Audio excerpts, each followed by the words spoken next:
जय हिंद साथियों, welcome competition teach channel में आप सभी का स्वागत है।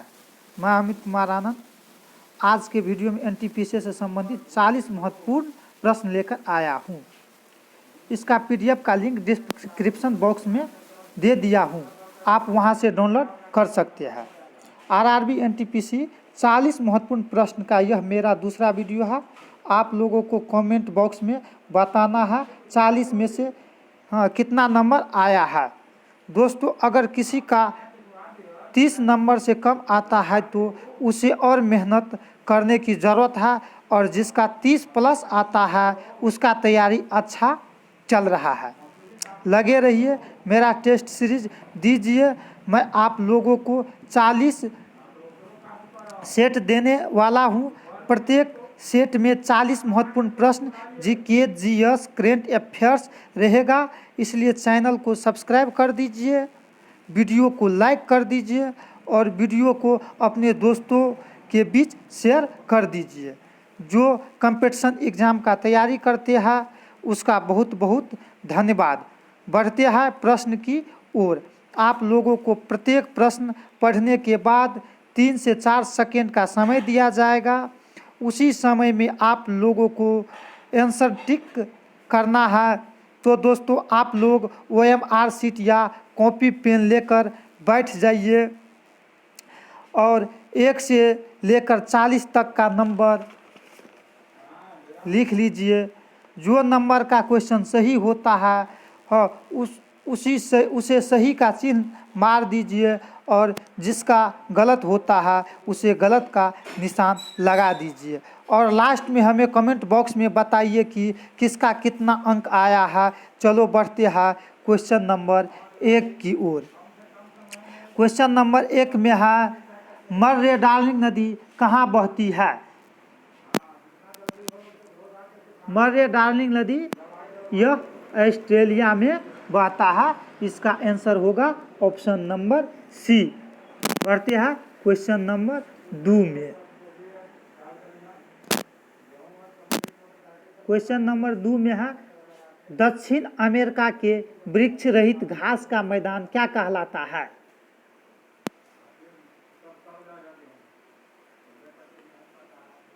इस क्वेश्चन का आंसर होगा ए, पंपास। पंपास घास के मैदान का विस्तार दक्षिण अमेरिका में पाया जाता है। यह शीतोष्ण कटिबंधीय घास का मैदान है। सावना को हम देखते हैं दोस्त, इसका सर्वाधिक विस्तार अफ्रीका में पाया जाता है। यह भारत के दक्षिणी भाग के कुछ हिस्सों में पाया जाते हैं। अब हम बात करते हैं स्टेपीज का। तो स्टेपीज, इसका विस्तार मध्य एशिया में पाया जाता है। और एक रह गया है इसमें पेरी। यह उत्तरी अमेरिका के शीतोष्ण कटिबंधीय घास का मैदान है। दोस्त, इसमें से चारों घास का मैदान बहुत इम्पोर्टेंट है, आप लोग को अच्छा से समझ लेना है। तो 2 नंबर का आंसर होगा ए। बढ़ते हैं नेक्स्ट क्वेश्चन नंबर 3 में। 3 में क्या है? हनोई किसकी राजधानी है? तो इस क्वेश्चन का आंसर होगा ऑप्शन नंबर बी। हनोई की राजधानी, वियतनाम देश की राजधानी हनोई है। ऑप्शन नंबर ए है, ए में है कनाडा। कनाडा का राजधानी है ओटावा। ऑप्शन सी में है ओस्लो है किसका राजधानी? तो ओस्लो है नॉर्वे देश की राजधानी। डी नंबर में है वियना किसका नाम राजधानी है? ऑस्ट्रिया का राजधानी वियना है। हम नेक्स्ट क्वेश्चन की ओर बढ़ते हैं। Question number 4। क्वेश्चन नंबर 4 में है, स्टैनली जलप्रपात किस नदी के किनारे है?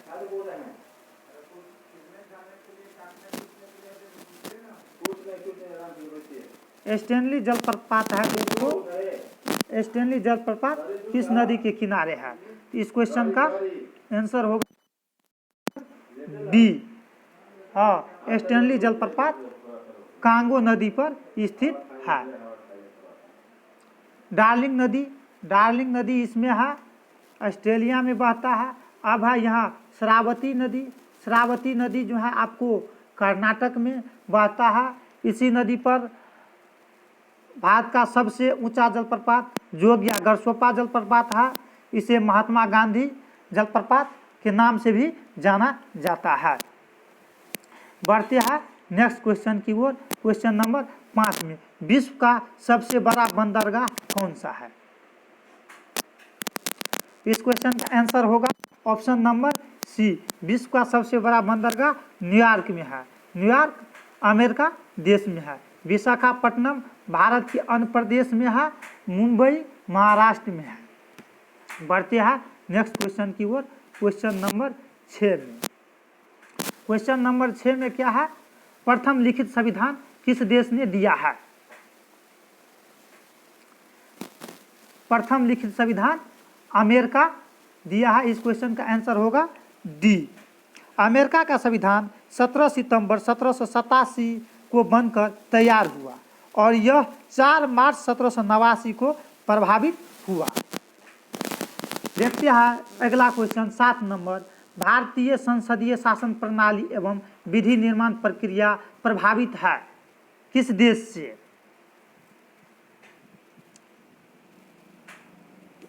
सात का होगा ऑप्शन नंबर बी, यानी भारत संसदीय शासन प्रणाली है ऑप्शन नंबर बी ब्रिटेन से।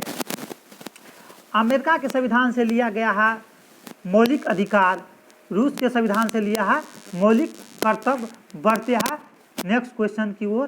क्वेश्चन नंबर 8 में देखते हैं क्या है। संविधान में प्रथम संशोधन कब हुआ था?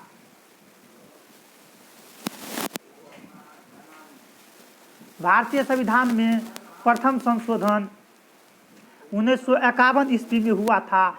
इसी के साथ इस क्वेश्चन का आंसर होगा ऑप्शन नंबर बी। प्रथम संशोधन को कॉन्स्टिट्यूशन फर्स्ट अमेंडमेंट एक्ट 1951 के नाम से भी जाना जाता है।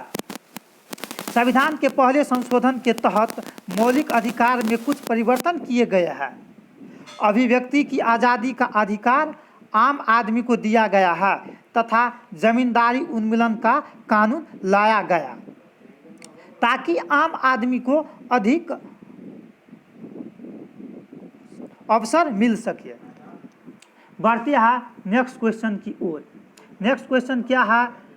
6 से 14 वर्ष की उम्र के बच्चों के लिए निःशुल्क शिक्षा अनिवार्य किया गया है। मतलब कहने किस संविधान संशोधन के तहत?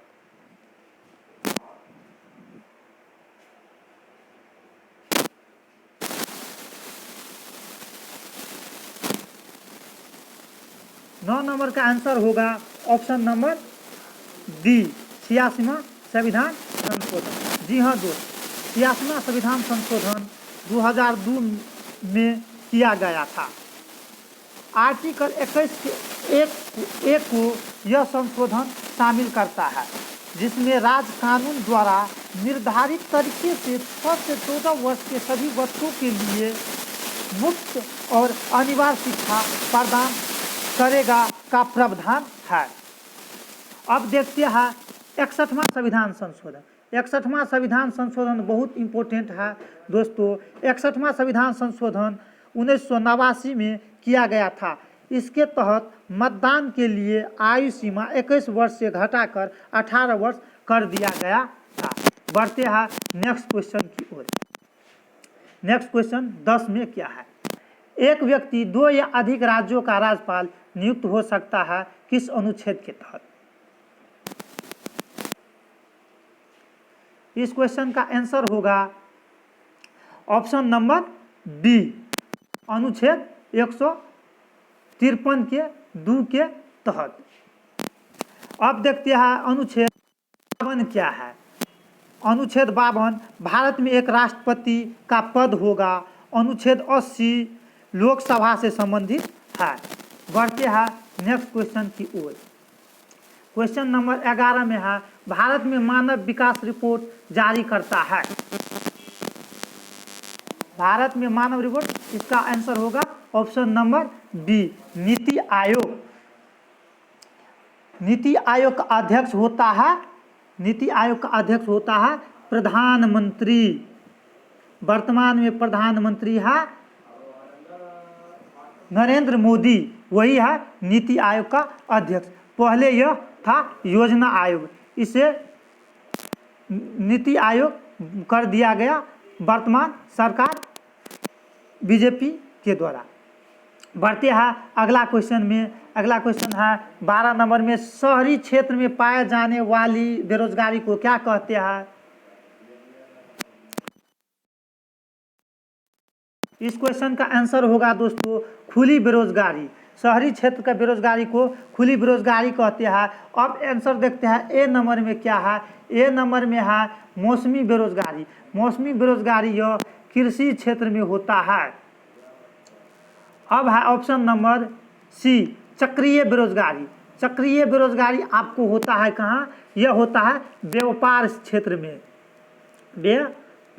व्यापार क्षेत्र में। ऑप्शन नंबर डी है अदृश्य बेरोजगारी। इस क्वेश्चन का सबसे हिट ऑप्शन है अदृश्य बेरोजगारी। अदृश्य बेरोजगारी होता है कृषि क्षेत्र में। बढ़ते हैं नेक्स्ट क्वेश्चन की ओर। क्वेश्चन नंबर 13 में क्या है? विश्व सूत्री कार्यक्रम की शुरुआत कब हुआ था?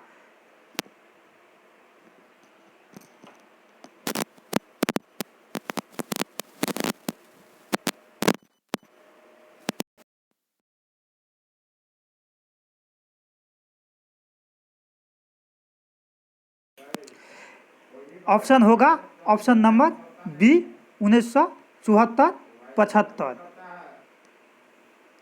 अब बढ़ते हैं नेक्स्ट क्वेश्चन की ओर।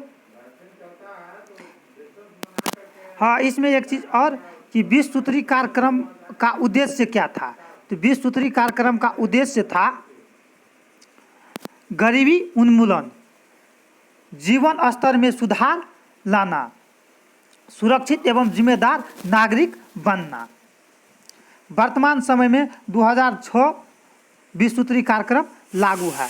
बढ़ते हैं नेक्स्ट क्वेश्चन की ओर। क्वेश्चन नंबर 14 में क्या है? किलोवाट घंटा यूनिट है।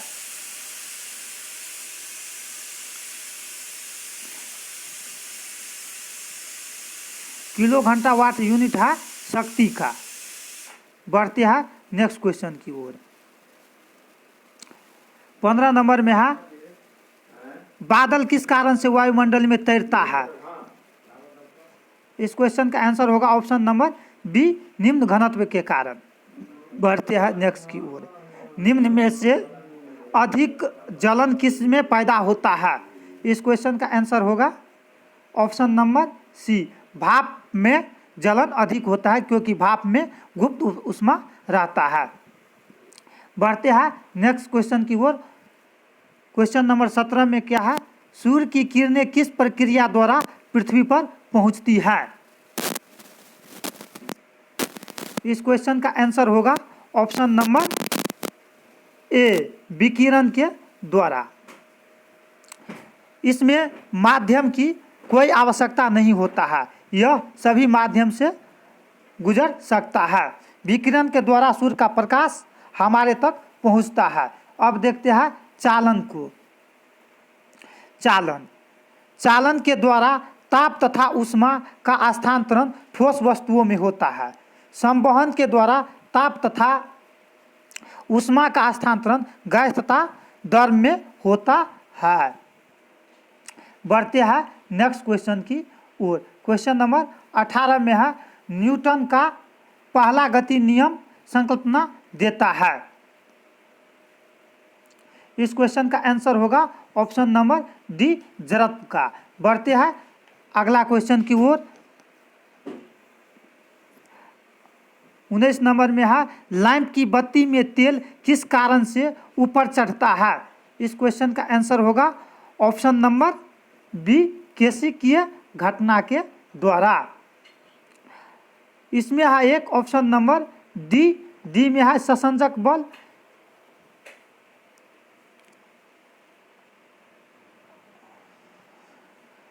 संसंजक बल एक ही अणुओं के बीच लगने वाले बल को संसंजक बल कहते हैं। बढ़ते हैं नेक्स्ट क्वेश्चन की ओर। Option number B question number 20 halogen में सर्वाधिक अभिक्रिया है।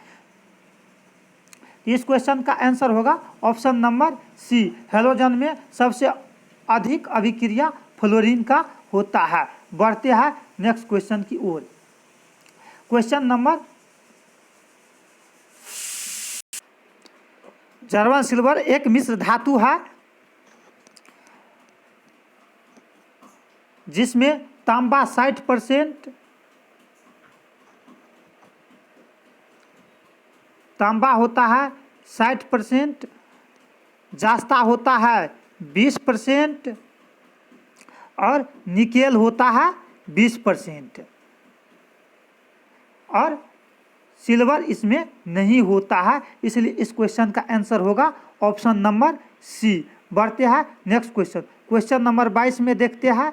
22 में क्या है, सभी जैव यौगिक का अनिवार्य मूल तत्व क्या है? इस क्वेश्चन का आंसर होगा ऑप्शन नंबर बी, कार्बन। बढ़ते हैं नेक्स्ट क्वेश्चन की ओर। नेक्स्ट क्वेश्चन है, हिमालय को छोड़कर अन्य सभी हीलियम को छोड़कर अन्य सभी अक्रिय गैस की बाहरी कक्षा में कितने इलेक्ट्रॉन रहते हैं? इस क्वेश्चन का ऑप्शन होगा option number B.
Option number B. बढ़ते हैं नेक्स्ट क्वेश्चन की ओर। मनुष्य के जीवन काल में कितने दांत 2 बार विकसित होता है? इस क्वेश्चन का आंसर होगा ऑप्शन नंबर सी, 20 दांत। क्योंकि मनुष्य के शरीर में कितना होता है, 32 दांत होता है, जिसमें से 20 दांत दूध का दांत होता है, यह 2 बार उगते हैं, और 6 दांत ऊपर और 6 दांत नीचे, वो कभी नहीं विकसित होते हैं। इसलिए इसमें कहा है कि कितने दांत 2 बार उगते हैं, तो 20 दांत मनुष्य के जीवन में 2 बार उगते हैं। बढ़ते हैं नेक्स्ट क्वेश्चन की ओर। मानव शरीर के पाचन का अधिकांश भाग किस अंग में संपन्न होता है? इस क्वेश्चन का आंसर होगा ऑप्शन नंबर सी, छोटी आंत। बढ़ते हैं नेक्स्ट क्वेश्चन की ओर। लार में कौन सा एंजाइम पाया जाता है? तो इस क्वेश्चन का आंसर होगा लार में टैलिन नामक एंजाइम पाया जाता है। बढ़ते हैं 29 नंबर में। टिबिया नामक हड्डी कहाँ पाया जाता है? तो टिबिया नामक हड्डी टांग में पाया जाता है। टिबिया नामक हड्डी हल्का भी होता है, यह भी क्वेश्चन पूछता है। 30 नंबर क्वेश्चन देखते हैं। हीमोग्लोबिन किसका महत्वपूर्ण घटक है? तो हीमोग्लोबिन आरबीसी का महत्वपूर्ण घटक है। बढ़ते हैं नेक्स्ट क्वेश्चन की ओर। 31 नंबर में देखते हैं, लार किसके पाचन में सहायक होता है? तो लार स्टार्च के पाचन में सहायक होता है। देखते हैं, पुराणों में सबसे प्राचीन एवं प्रमाणित पुराण कौन सा है? तो इस क्वेश्चन का आंसर होगा option number A, Matsya Purana. 33 number question. किस वेद में बलि सूत्रों का जिक्र किया गया है? तो यजुर्वेद में बलि सूत्रों का जिक्र किया गया है। अथर्ववेद में जादू, टोना, शराब का किया गया है? सामवेद में संगीत का वर्णन किया गया है। सामवेद को संगीत का पितामह भी कहा जाता है, जनक जिसे कहते हैं। ऋग्वेद को तो बारे में आप लोग को जानकारी है, जितना मुनि ऋषि सब है ऋग्वेद में है। क्वेश्चन नंबर 34, मोहनजोदड़ो में सबसे बड़ा भवन कौन सा पाया गया था? यह क्वेश्चन बहुत इंटरेस्टिंग है। इस क्वेश्चन का आंसर होगा ऑप्शन नंबर बी, अन्नागार। जी हाँ दोस्त, विशाल स्नानागार नहीं होगा। विशाल स्नानागार तब होता जब रहता इसमें सबसे बड़ा इमारत कौन पाया गया? इमारत रहता, इस क्वेश्चन का आंसर होता विशाल स्नानागार, लेकिन है सबसे बड़ा भवन। तो सबसे बड़ा भवन इसका आंसर होगा ऑप्शन नंबर बी। बढ़ते हैं नेक्स्ट क्वेश्चन की ओर। क्वेश्चन नंबर 35 देखते हैं। महात्मा गांधी को राष्ट्रपिता किसने कहा था? तो महात्मा गांधी को राष्ट्रपिता, इस क्वेश्चन का आंसर हो जाएगा ऑप्शन नंबर डी। राष्ट्रपिता जो है महात्मा गांधी को सुभाष चंद्र बोस ने कहा था, रंगून जो म्यांमार में है उस रेडियो स्टेशन से। बढ़ते हैं नेक्स्ट क्वेश्चन की ओर। क्वेश्चन नंबर देखते हैं 36 में क्या है? समुद्र पार भारत का सबसे निकटतम पड़ोसी देश कौन सा है? तो पड़ोसी देश इसमें पूछ रहा है, तो इसका आंसर होगा श्रीलंका, क्योंकि समुद्र पार सबसे निकटतम देश पड़ोसी देश भारत का श्रीलंका है। 12वां ऑप्शन में 12वां जो है म्यांमार का नया नाम है, पुराना नाम है। बढ़ते हैं नेक्स्ट क्वेश्चन की ओर। क्वेश्चन नंबर 37 में है, किस राज्य सरकार ने कोरोना वॉच मोबाइल ऐप विकसित किया है? इस क्वेश्चन का आंसर होगा ऑप्शन नंबर डी, कर्नाटक सरकार ने कोरोना वॉच मोबाइल ऐप विकसित किया है। देखते हैं क्वेश्चन नंबर 38 में, राष्ट्रगीत वंदे मातरम निम्न में से किसका एक अंश है? कह रहा है राष्ट्रगीत वंदे मातरम निम्न में से किसका एक अंश है? तो इस क्वेश्चन का आंसर होगा ऑप्शन नंबर ए, दुर्गेश नंदिनी का। दुर्गेश नंदिनी का, जी हाँ दोस्त, दुर्गेश नंदिनी जो है रविन्द्रनाथ टैगोर का कृति है। दुर्गेश नंदिनी का एक अंश है वंदे मातरम, हाँ किसका एक अंश है। बढ़ते हैं नेक्स्ट क्वेश्चन की ओर। क्वेश्चन नंबर 39 में है, जंगल भारत के संविधान की 7वीं अनुसूची में दी गई है, निम्न में से किस सूची में सूचीबद्ध है? तो जंगल विषय जो है, जंगल विषय भारत के 7वीं अनुसूची में है। पहले तो है 7वीं अनुसूची में जो है 3 सूची है, 3 सूची है। पहला सूची है समवर्ती सूची, राज सूची और संघ सूची। तो जंगल विषय जो है समवर्ती सूची का विषय है। बढ़ते हैं आखिरी क्वेश्चन, इस वीडियो का लास्ट क्वेश्चन है 40वां क्वेश्चन। विधान परिषद की सदस्यता के लिए न्यूनतम आयु सीमा क्या है? इस क्वेश्चन का आंसर होगा option number C, Vidhan Parishad का सदस्य कह रहा है।